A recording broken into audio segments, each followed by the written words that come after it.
Hello students, I Shailen Rawat welcome you all in class 12th physics classes।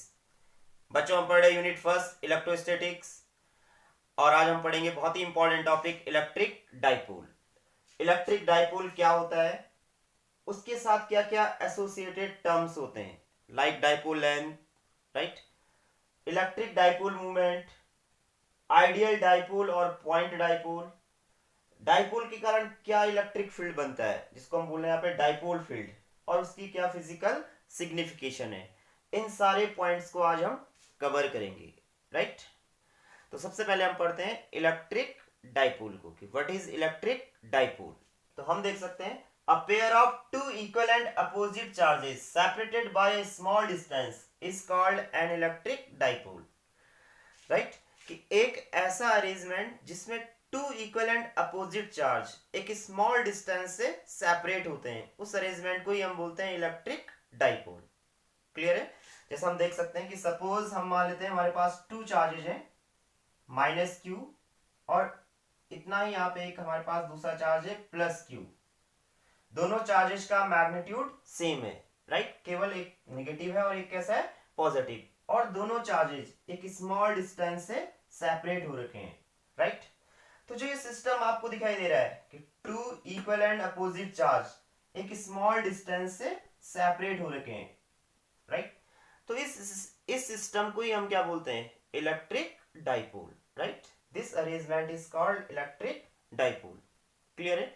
आपको ध्यान रखना है कि दोनों चार्जेस का मैग्नीट्यूड क्या होना चाहिए, सेम होना चाहिए, बट दोनों का नेचर क्या होगा, डिफरेंट, एक नेगेटिव होगा और एक क्या होगा, पॉजिटिव, और दोनों चार्ज एक स्मॉल डिस्टेंस से सेपरेट होंगे। दोनों चार्जेस के बीच का जो ये सेपरेशन है, ये सेपरेशन बहुत स्मॉल होना चाहिए, राइट।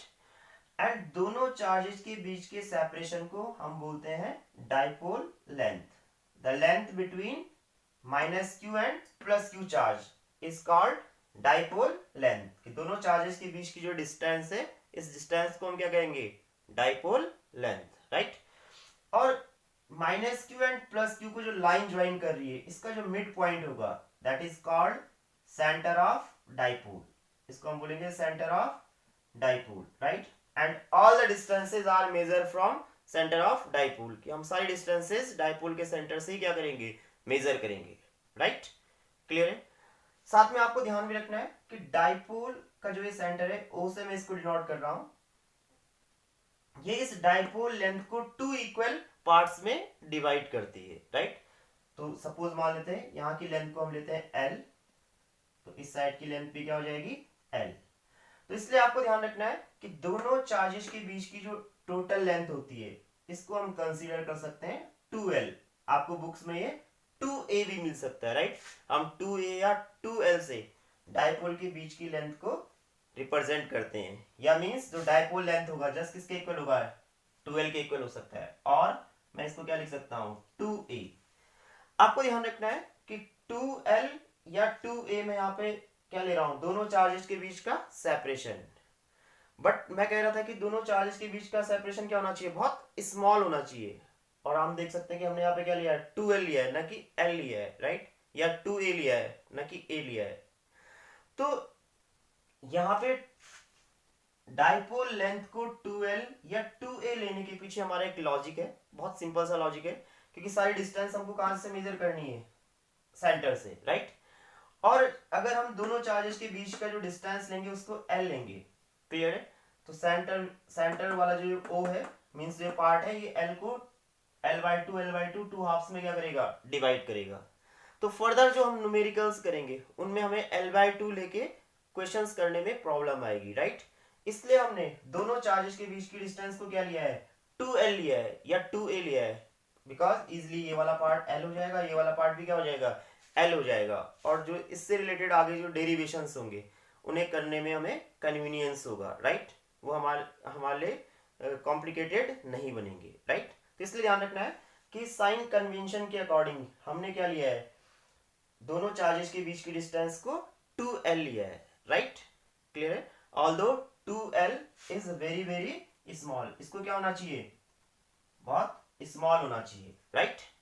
तो आपको ध्यान रखना है कि इलेक्ट्रिक डाइपोल एक ऐसा अरेंजमेंट है जिसमें two equal and opposite charge एक स्मॉल डिस्टेंस से क्या होते हैं, सेपरेट होते हैं, राइट। इस अरेंजमेंट को ही हम बोलते हैं इलेक्ट्रिक डाइपोल।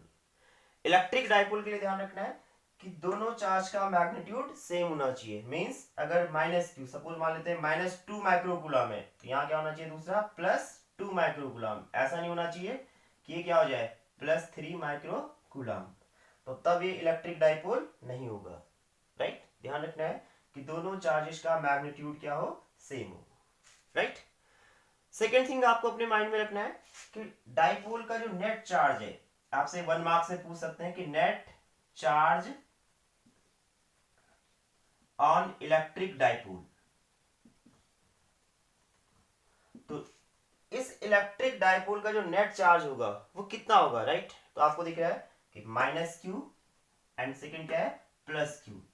तो एडिटिविटी जो हमने चार्ज की प्रॉपर्टी पढ़ी थी उसके अकॉर्डिंग जो नेट चार्ज होगा दैट इज 0।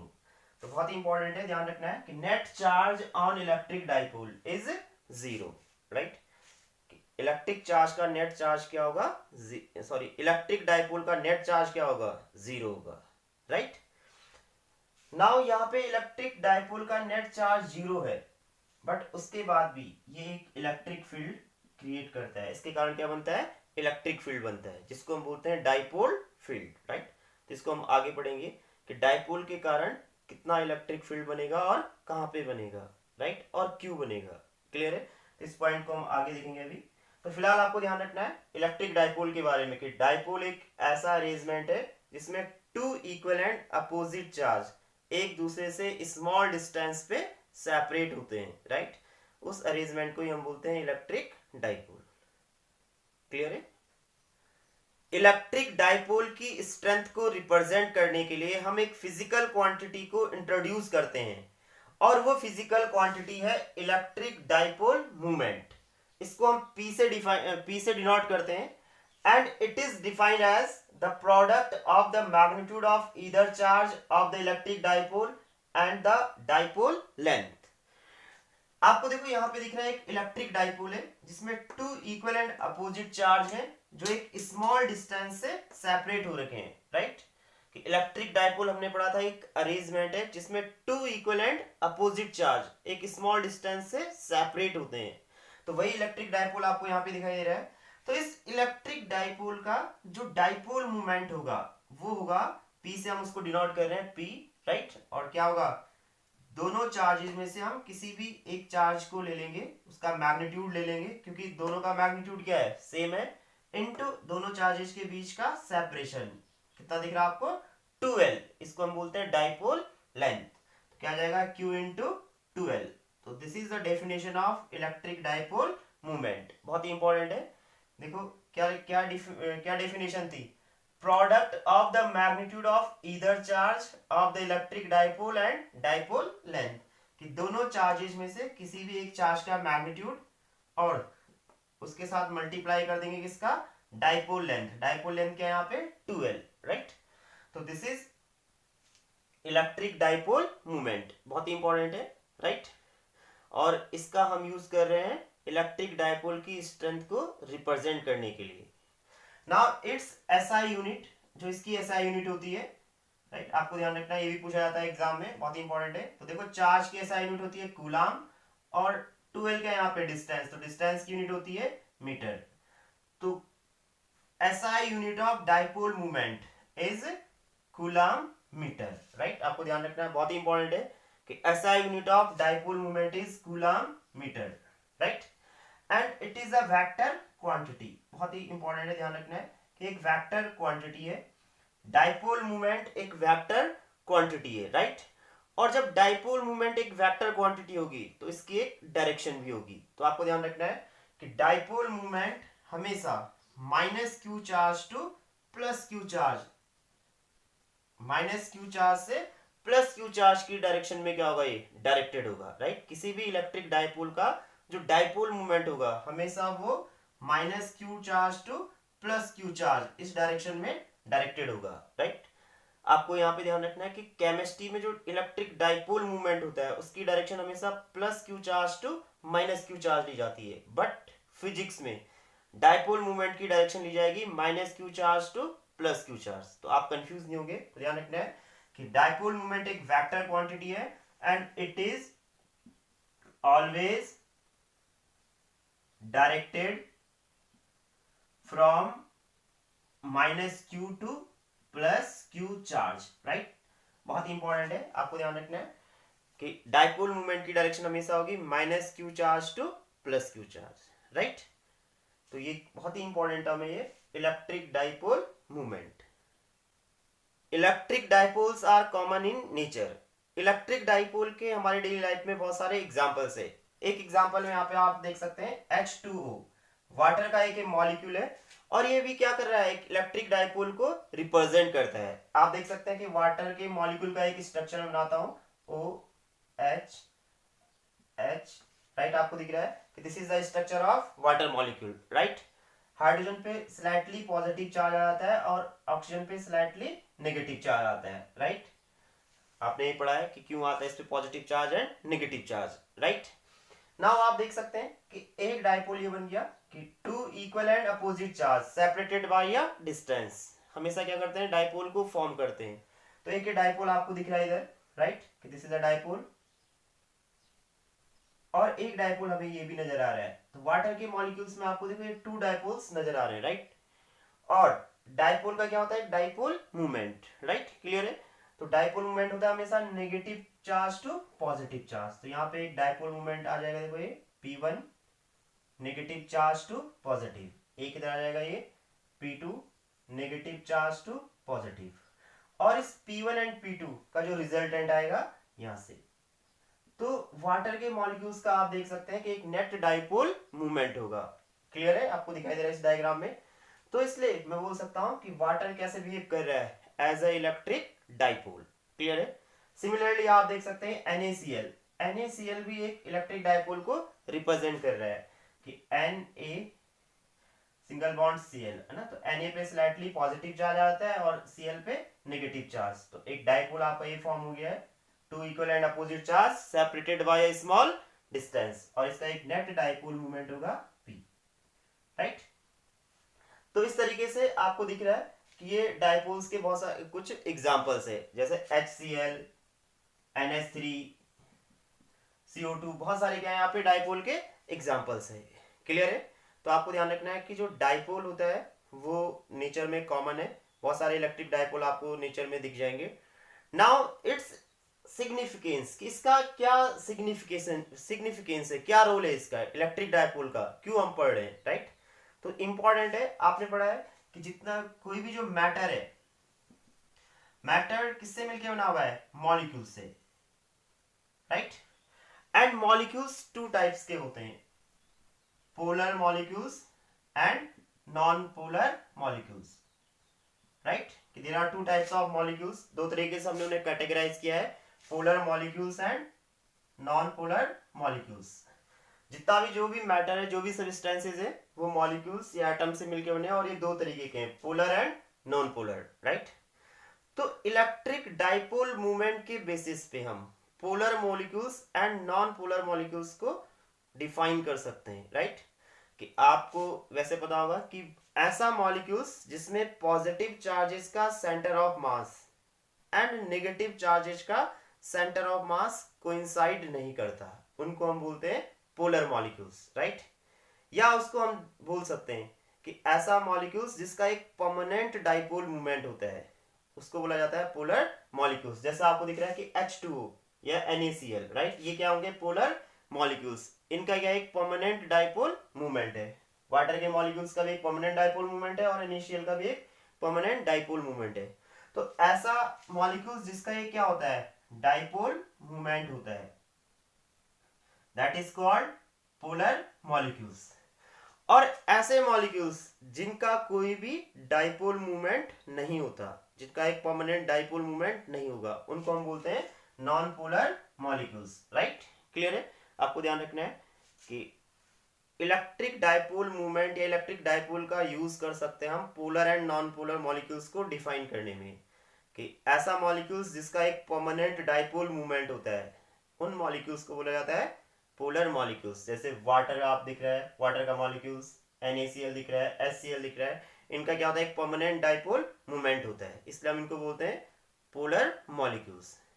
एंड ऐसे मॉलिक्यूल्स जिनका डाइपोल मूवमेंट नहीं होता, राइट, एक परमानेंट डाइपोल मूवमेंट नहीं होगा, that is called non polar molecules. Clear है? साथ में आपको ध्यान रखना है कि जैसे ये वाटर है, तो वाटर के मॉलिक्यूल्स का जो डाइपोल मूवमेंट होता है that is very high, right, dipole movement of water molecule is very high. Clear है? और इसीलिए ये आयनिक सॉल्यूशन के लिए एक अच्छे सॉल्वेंट का वर्क करता है, कि good solvent for ionic solutions, right. आपको ध्यान रखना है कि वाटर के मॉलिक्यूल्स का एक हाई डाइपोल मूवमेंट है, इसलिए क्या है, it is good solvent for ionic solution. जितने भी आयनिक सॉल्यूशन होते हैं जैसे NaCl या कॉमन जो साल्ट होते हैं, उनके लिए एक बहुत अच्छे सॉल्वेंट का काम करता है कौन, water, because it has very high electric dipole movement, right. तो आपको ध्यान रखना है कि इलेक्ट्रिक डाइपोल मूवमेंट के बेसिस पे भी हम मॉलिक्यूल्स को कैटेगराइज कर सकते हैं, right, polar and non polar. Is clear? देखो अभी हमने पढ़ा कि इलेक्ट्रिक डाइपोल एक ऐसा अरेंजमेंट है जिसमें two equal and opposite charge एक स्मॉल डिस्टेंस से सेपरेट होते हैं, उस अरेंजमेंट को ही हम क्या बोलते हैं, इलेक्ट्रिक डाइपोल। जैसे कि आपको यहाँ पे दिख रहा है कि -q एंड +q एक स्मॉल डिस्टेंस 12 से सेपरेट हो रहे हैं, तो क्या बना रहा है, इलेक्ट्रिक डाइपोल। बट बोर्ड में कई बार आपके पास एग्जाम में आता है 1 मार्क्स में कि व्हाट इज आइडियल डाइपोल और पॉइंट डाइपोल, के आइडियल डाइपोल और पॉइंट डाइपोल क्या होता है, राइट। तो ध्यान रखना है कि एक ऐसा डाइपोल जहां पे दोनों चार्जेस के बीच का जो सेपरेशन हो दैट अप्रोचेस टू जीरो, कि दोनों चार्जेस के बीच का जो सेपरेशन हो बहुत ही स्मॉल हो, tends to zero, right. And जो चार्ज बहुत लार्ज हो, क्लियर है, एंड जिनका एक डाइपोल मूवमेंट क्या हो, फाइनाइट डाइपोल मूवमेंट हो। तो इस तरह के कंडीशंस जहां पे हमको मिलती है, उस डाइपोल को हम बोलते हैं आइडियल और पॉइंट डाइपोल। क्लियर है? कि आपको ध्यान रखना है कि एक ऐसा इलेक्ट्रिक डाइपोल जिसका सेपरेशन, दोनों चार्जेस के बीच का सेपरेशन बहुत ही छोटा हो, अप्रोचेस टू जीरो, राइट, और चार्ज का मैग्नीट्यूड क्या हो, बहुत लार्ज हो, एंड जो डाइपोल मूवमेंट है वो डाइपोल मूवमेंट क्या हो, एक फाइनाइट वैल्यू। तो इस तरह के डाइपोल को हम क्या बोलते हैं, आइडियल और पॉइंट डाइपोल, राइट। आइडियल और पॉइंट डाइपोल का जो साइज होता है वो बहुत नेग्लिजिबल होता है, राइट। इसको हम इसके लोकेशन एंड डाइपोल मूवमेंट से स्पेसिफाइड करते हैं, अदरवाइज इसका क्या है, नेग्लिजिबल साइज है। क्लियर है? तो आपको एग्जाम में कई बार पूछा जा सकता है कि व्हाट इज आइडियल डाइपोल और पॉइंट डाइपोल, तो इसलिए आपको ये अपने माइंड में रखना है। Is it clear? नाउ हम एक बहुत ही इंपॉर्टेंट पॉइंट पे आ चुके हैं, डाइपोल फील्ड, राइट, कि इलेक्ट्रिक डाइपोल जो इलेक्ट्रिक फील्ड क्रिएट कर रहा है, उस इलेक्ट्रिक फील्ड को ही हम बोलते हैं डाइपोल फील्ड। आपको यहां पे दिख रहा है एक इलेक्ट्रिक डाइपोल है, इस इलेक्ट्रिक डाइपोल का जो नेट चार्ज होगा, net charge on electric dipole that is zero, right, net charge क्या होगा, जीरो।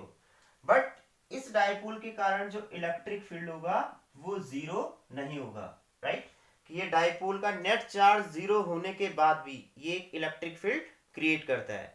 और उसका रीजन है कि सपोज जैसे मान लेता हूं कि मुझे यहाँ कहीं इलेक्ट्रिक फील्ड देखना है, इस पॉइंट पे, पी पॉइंट पे मुझे इस डाइपोल के कारण इलेक्ट्रिक फील्ड देखना है, तो दोनों चार्जेस आप देख रहे हैं कि इस पी पॉइंट से इक्वल डिस्टेंस पे नहीं है, राइट, दोनों चार्जेस के बीच में क्या एक डिस्टेंस है, दोनों चार्ज एक स्मॉल डिस्टेंस से क्या हो रखे हैं, सेपरेट हो रखे हैं। इसलिए इस चार्ज के कारण जो यहाँ पे इलेक्ट्रिक फील्ड बनेगा, वो इस चार्ज के कारण जो इलेक्ट्रिक फील्ड बन रहा होगा यहाँ पे, वो दोनों electric field equal and opposite नहीं होंगे, वो एक दूसरे को कैंसिल नहीं कर पाएंगे, राइट। इसलिए क्या हो रहा है, वहां पे इलेक्ट्रिक फील्ड जीरो नहीं होगा। क्लियर है? तो आपको ध्यान रखना है कि इलेक्ट्रिक डाइपोल का नेट चार्ज जीरो होने के बाद भी इलेक्ट्रिक फील्ड जीरो नहीं होता। क्लियर है? नाउ इलेक्ट्रिक डाइपोल के कारण हम किन पॉइंट्स पे इलेक्ट्रिक फील्ड को कैलकुलेट करेंगे, हम इसको चेक करते हैं। तो आपको यहाँ पे कुछ सर्टेन पॉइंट्स है जहां पे इलेक्ट्रिक फील्ड कैलकुलेट करना है। तो उन पॉइंट्स को मैं आपको पहले डिफाइन करता हूं। तो सबसे पहले आपको ध्यान रखना है कि minus Q and plus Q charge को ज्वाइन करते हुए जो हम लाइन प्रोड्यूस करते हैं,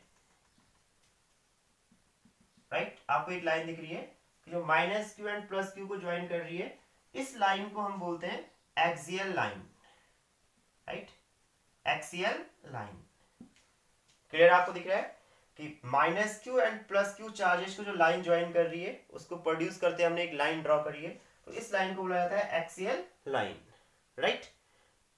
the line which is joining minus Q charge and plus Q charge is called axial line. आपको पता है कि minus Q and plus Q के बीच का जो डिस्टेंस है, इसके ठीक मिड पॉइंट पे ये होता है सेंटर ऑफ डाइपोल। क्लियर है? तो डाइपोल के सेंटर और एक्सियल लाइन के जो परपेंडिकुलर हम एक लाइन ड्रॉ करते हैं, तो इस लाइन को हम बोलते हैं इक्वेटोरियल लाइन।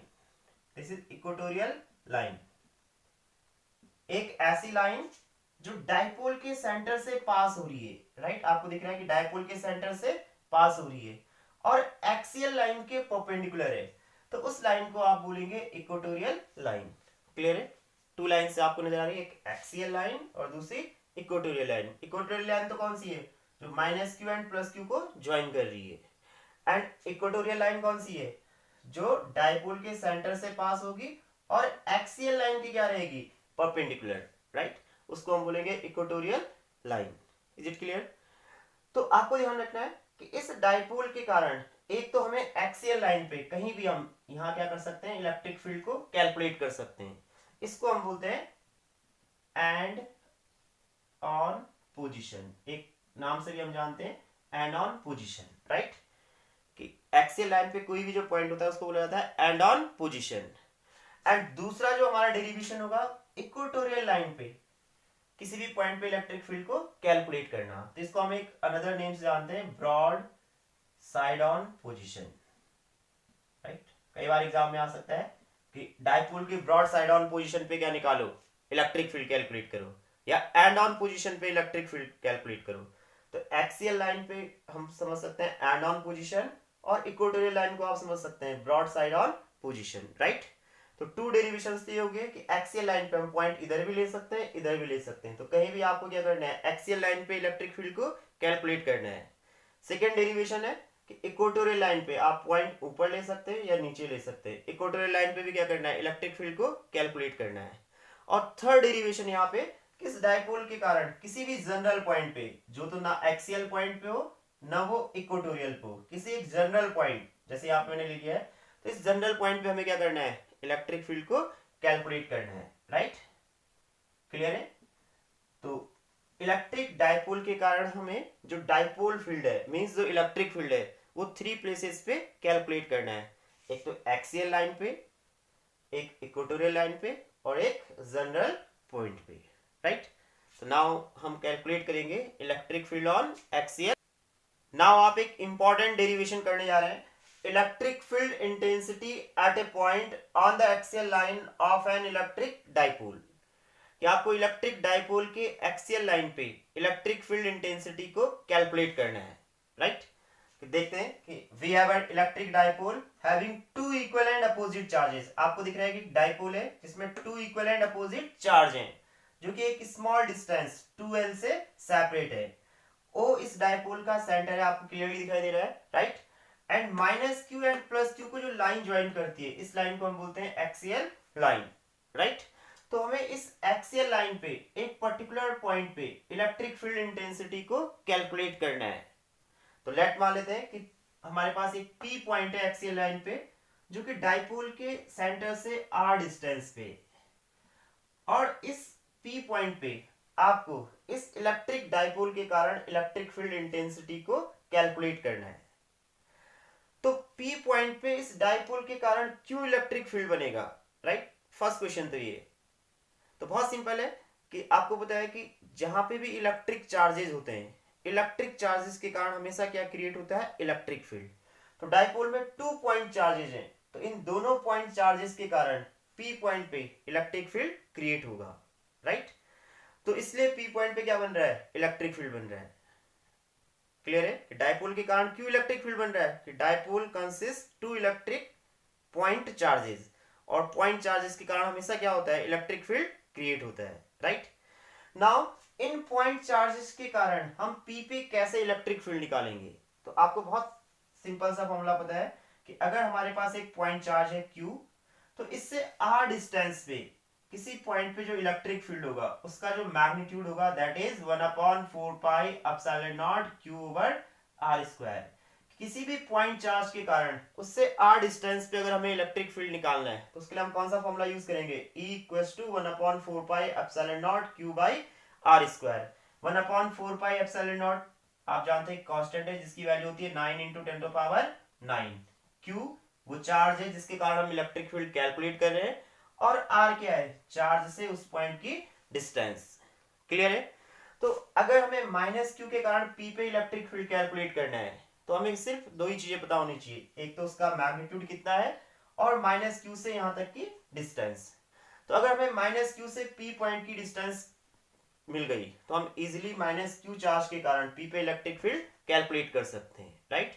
सिमिलरली अगर +Q के कारण भी हमें इलेक्ट्रिक फील्ड देखना है कि इलेक्ट्रिक फील्ड कितना बन रहा होगा, तो हमें +Q से P पॉइंट की क्या चाहिए होगी, डिस्टेंस चाहिए होगी, और इजीली हम इस फॉर्मूले का यूज करते हुए P पे इलेक्ट्रिक फील्ड को कैलकुलेट कर सकते हैं, राइट। तो नाउ हम कैलकुलेट करते हैं। सबसे पहले हम कैलकुलेट करते हैं कि electric field at point P due to -Q charge, right. इस -Q चार्ज के कारण P पे कितना इलेक्ट्रिक फील्ड बनेगा, राइट। तो देखो -Q के कारण जब हम P पे इलेक्ट्रिक फील्ड निकालेंगे तो हमें -Q से P तक की डिस्टेंस ये होगी।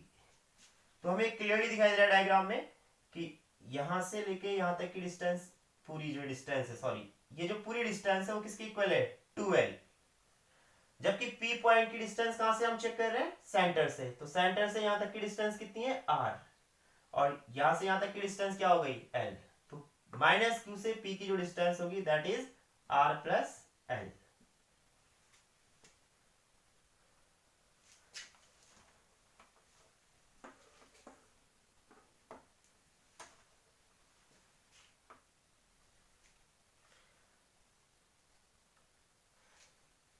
तो सबसे पहले हम कैलकुलेट करते हैं कि +Q के कारण P पे कितना इलेक्ट्रिक फील्ड है, कि electric field at point P due to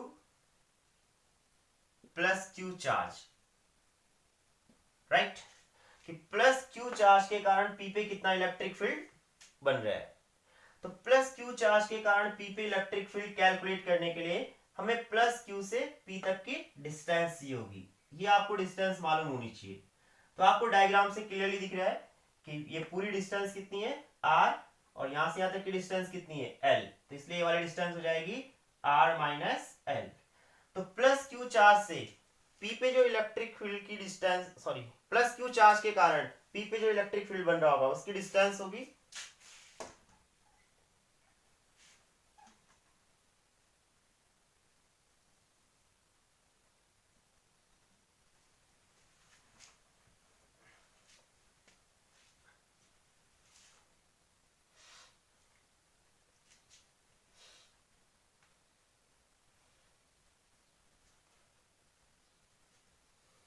तो सबसे पहले हम निकालते हैं +Q चार्ज के कारण P पे कितना इलेक्ट्रिक फील्ड बन रहा होगा। Electric field intensity at point P due to +Q charge. तो सपोज मान लेते हैं कितना है, E1। तो +Q चार्ज के कारण P पे कितना इलेक्ट्रिक फील्ड होगा, इसको कैलकुलेट करने के लिए आपको +Q चार्ज से P पॉइंट की डिस्टेंस पता होनी चाहिए। तो डायग्राम में आपको क्लियरली दिख रहा है कि जो डिस्टेंस होगी +Q से P की, दैट इज आपको दिख रहा है कि पूरी डिस्टेंस R है और यहां से यहां तक कितनी है, L। तो ये डिस्टेंस हो जाएगी R - L, राइट। तो इसलिए +Q के कारण, इस पॉइंट चार्ज के कारण P पे जो इलेक्ट्रिक फील्ड होगा दैट इज E1, और उसकी वैल्यू क्या होगी, 1/4 pi epsilon naught Q over distance कितना है Q से यहां तक की, R - L। तो क्या हो जाएगा, R - L का होल स्क्वायर। तो this is the magnitude of electric field at point P due to plus Q charge, right. कि प्लस क्यू चार्ज के कारण पी पे जो इलेक्ट्रिक फील्ड बन रहा है उसका मैग्नीट्यूड आपको दिखाई दे रहा है, राइट। हमें पता है कि इलेक्ट्रिक फील्ड एक वेक्टर क्वांटिटी है, इसमें magnitude as well as direction होगा, राइट। तो P पॉइंट पे इस Q चार्ज के कारण इलेक्ट्रिक फील्ड की डायरेक्शन क्या होगी, राइट। तो इसके लिए आपको प्रीवियस जो हमने वीडियो बनाए हैं उसमें आपको चेक करना है कि कैसे हम इलेक्ट्रिक फील्ड की डायरेक्शन को चेक कर सकते हैं, राइट। तो मैं आपको बता देता हूं कि इलेक्ट्रिक फील्ड की डायरेक्शन को देखने के लिए हम उस पॉइंट पे क्या करते हैं, 1 कूलम का एक पॉजिटिव चार्ज प्लेस करते हैं और ये 1 कूलम का पॉजिटिव चार्ज जिस भी डायरेक्शन में मूव करेगा वही डायरेक्शन क्या होती है, इलेक्ट्रिक फील्ड की। तो देखो ये पॉजिटिव चार्ज है, यहाँ पे हमने 1 कूलम का पॉजिटिव चार्ज प्लेस करना है, तो प्लस प्लस को क्या करेगा, रिपेल करेगा। तो ये 1 कूलम का चार्ज क्या करेगा, इस क्यू के कारण इससे दूर के लिए मूव करेगा, राइट। तो आपको वैसे ही पता है कि प्लस चार्ज के कारण इलेक्ट्रिक फील्ड क्या होता है, हमेशा away from the charge.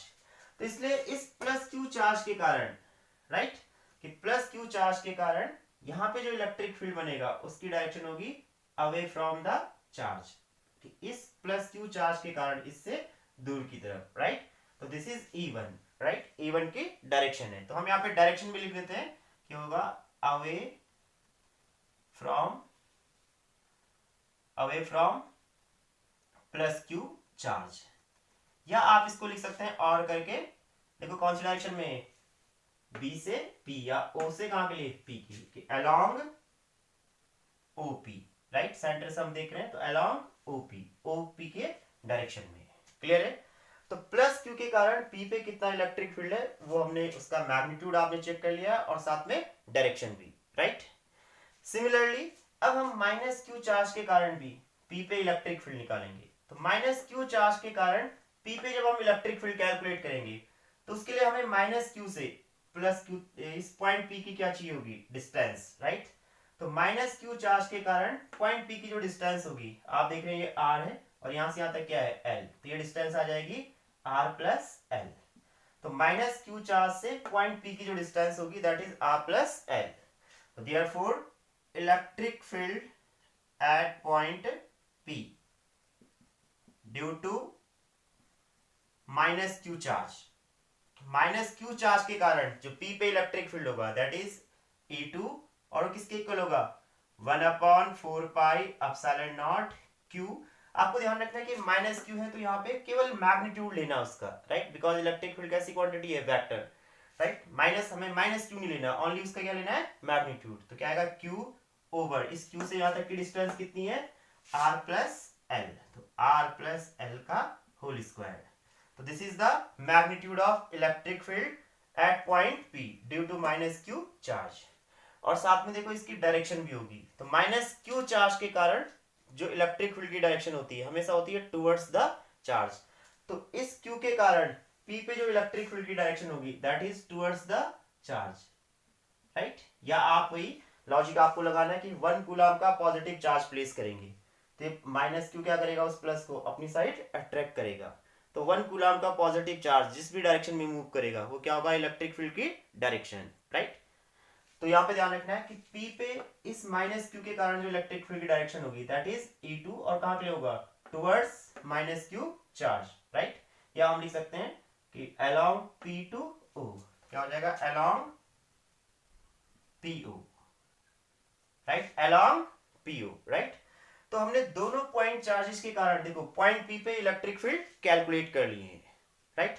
Now आपको नेट इलेक्ट्रिक फील्ड निकालना है कि टोटल कितना इलेक्ट्रिक फील्ड होगा। तो therefore net electric field at point P, right.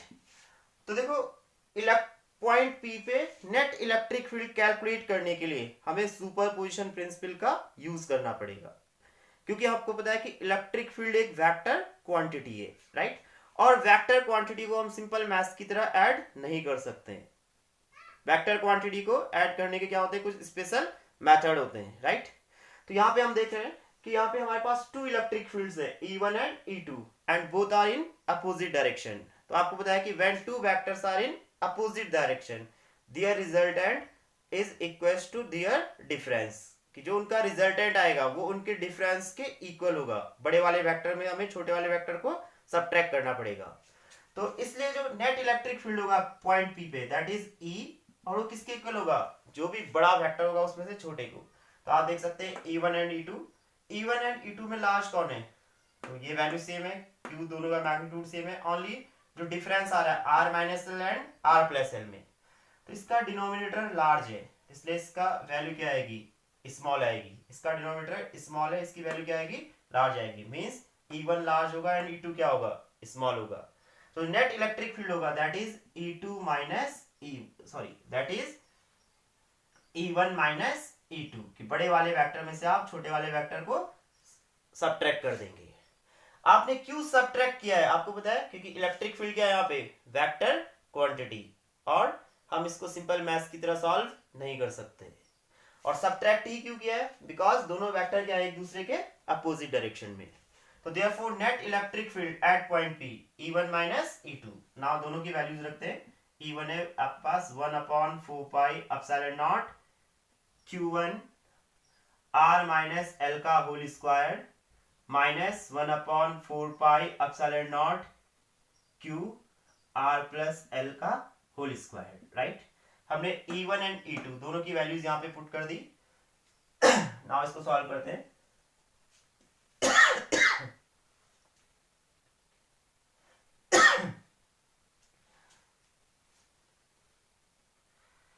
Now इसको सॉल्व कर रहे हैं तो E इक्वल टू आ जाएगा, देखो 1/4 pi epsilon not 1/4 pi epsilon not and Q दोनों जगह सेम है तो कॉमन आ जाएंगे। तो Q over 4 pi epsilon naught ये हमने कॉमन ले लिया। आगे हमारे पास 1 ओवर R माइनस L का whole square minus 1 over R plus L का whole square, right. Now E equals to Q over 4 pi epsilon naught R minus L का whole square and R plus L का whole square LCM आ जाएगा and that is R plus L का whole square minus R minus L का whole square, right. Now इसको और solve करते हैं तो E इक्वल टू आ जाएगा Q over 4 pi epsilon naught R minus L का whole square and R plus L का होल स्क्वायर, राइट। आपको दिख रहा है यहां हम दो तरीके से सॉल्व कर सकते हैं, a प्लस बी का होल स्क्वायर ओपन कर सकते हैं और a माइनस बी का होल स्क्वायर ओपन, राइट। या इस पूरे को a कंसीडर कर ले तो a square minus B square है ना, a और इसको b कंसीडर कर ले तो दोनों तरीके से आप कर सकते हैं। a square minus B square कर सकते हैं या a प्लस बी का whole square a minus B का होल स्क्वायर आप अप्लाई कर सकते हैं, राइट। तो आप जो भी आपको अच्छा लगे हम कर सकते हैं। तो let a square minus B square क्या होता है, a minus B and a plus B, तो क्या आएगा r plus L a plus B, तो क्या आएगा r माइनस एल, तो a प्लस बी, और फिर क्या आएगा a माइनस बी, तो r plus L minus r minus L, right. तो हमने यहाँ पे फॉर्मूला यूज कर दिया है a square minus B square, तो क्या होगा a plus B a minus B, right. Is it clear? Now L से L कैंसिल हो जाएगा, यहाँ देखो R से R कैंसिल, जब ब्रैकेट ओपन होगा तो ये माइनस का होगा और ये क्या हो जाएगा प्लस का। तो हमारे पास रिजल्ट आएगा finally E equals to Q over 4 pi epsilon naught, देखो R एंड R क्या हो जाएगा 2R, राइट, एंड L और माइनस माइनस का क्या हो जाएगा प्लस, तो क्या हो जाएगा L एंड N क्या हो जाएगा 2L, राइट, अपॉन देखो यहां हम लिख सकते हैं R minus L and R plus L इनका whole square, right. Is it clear?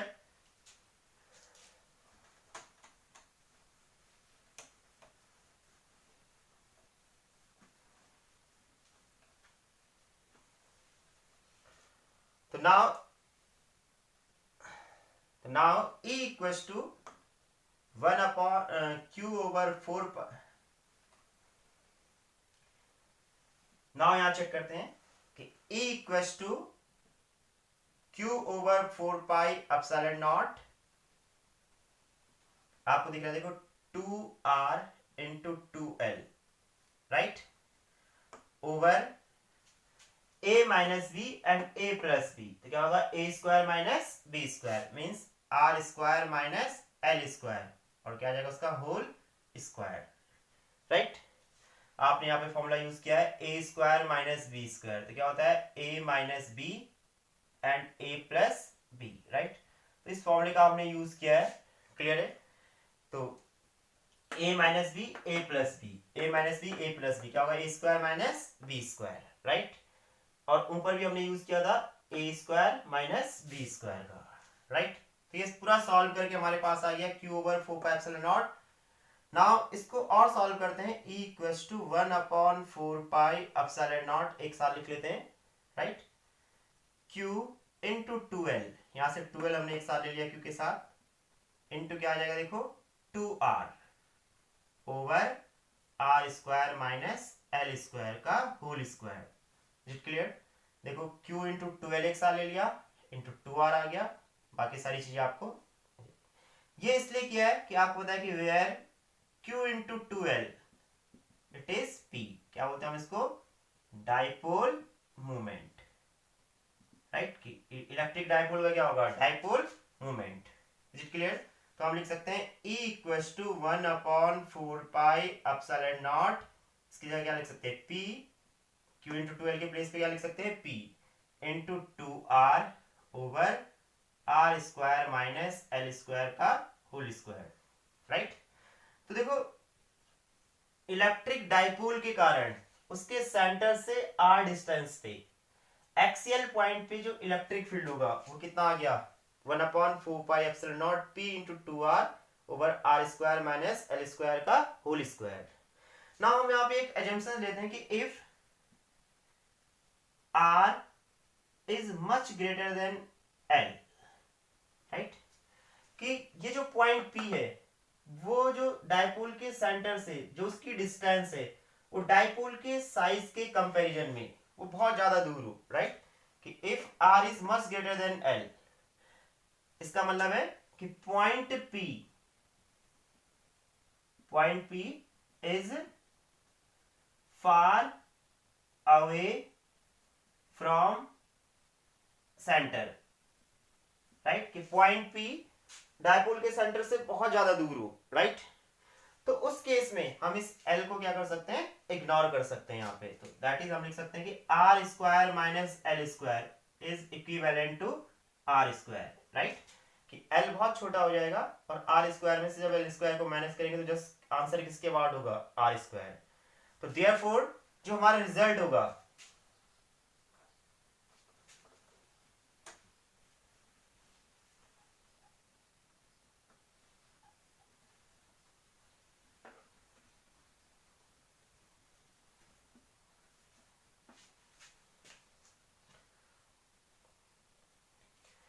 If R is much greater than L, right. तो देन हम L को क्या कर सकते हैं इग्नोर कर सकते हैं यहाँ पे, तो R square minus L square किसके इक्वल होगा आर स्क्वायर की। तो देयरफॉर जो हमारा रिजल्ट आएगा E equals to 1/4 pi epsilon naught P into 2R, right.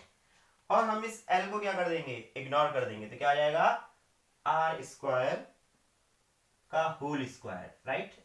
R square minus L square just किसके इक्वल आ गया आर स्क्वायर के, क्लियर है। तो आप देख सकते हैं कि एक आर से यहाँ एक आर कैंसिल हो जाएगा, तो क्या आ जाएगा हमारे पास answer E equals to 1/4 pi epsilon nought 2p over यहाँ बच जाएगा आर क्यूब। तो ये आ गया हमारे पास electric field intensity at a point P at a distance r from electric dipole. तो आ गया which is the expression for electric field at axial line of dipole, right. कि डाइपोल के एक्सियल लाइन पे उसके सेंटर से r distance पे जो इलेक्ट्रिक फील्ड होगा उसके लिए एक एक्सप्रेशन है 1/4 pi epsilon nought 2p over r cube. और ये भी सिर्फ क्या है इलेक्ट्रिक फील्ड का मैग्नीट्यूड, यहाँ पे जो रिजल्टेंट इलेक्ट्रिक फील्ड आएगा उसकी भी एक क्या होगी डायरेक्शन होगी, राइट। तो आप देख रहे हैं कि E1 and E2 two vectors थे, E1 लार्ज है और E2 क्या यहाँ पे स्मॉल है, और दोनों वेक्टर क्या है एक दूसरे के अपोजिट। तो E1 एंड E2 का जो रिजल्टेंट आएगा वो हमेशा उस डायरेक्शन में आएगा जिधर के लिए क्या होता है लार्ज वेक्टर। तो जो लार्ज वेक्टर है E1 है, तो जो रिजल्टेंट इलेक्ट्रिक फील्ड होगा E, वो भी कौन सी डायरेक्शन में आएगा, अलोंग E1, राइट।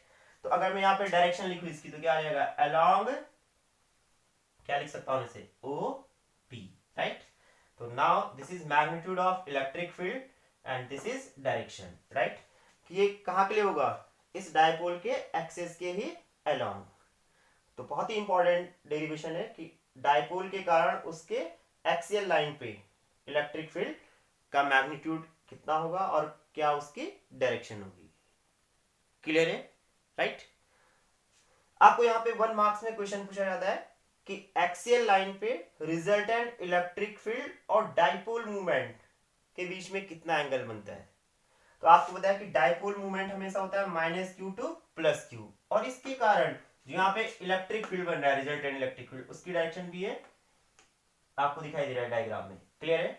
तो डायपोल के कारण एक्सियल लाइन पे net electric field and dipole movement दोनों क्या होते हैं, एक ही डायरेक्शन में अलाइन होते हैं, राइट। तो आपको ध्यान रखना है कि ये नोट आपको अलग से ध्यान रखना है कि angle between dipole movement and net electric field at axial line of dipole is 0 degree.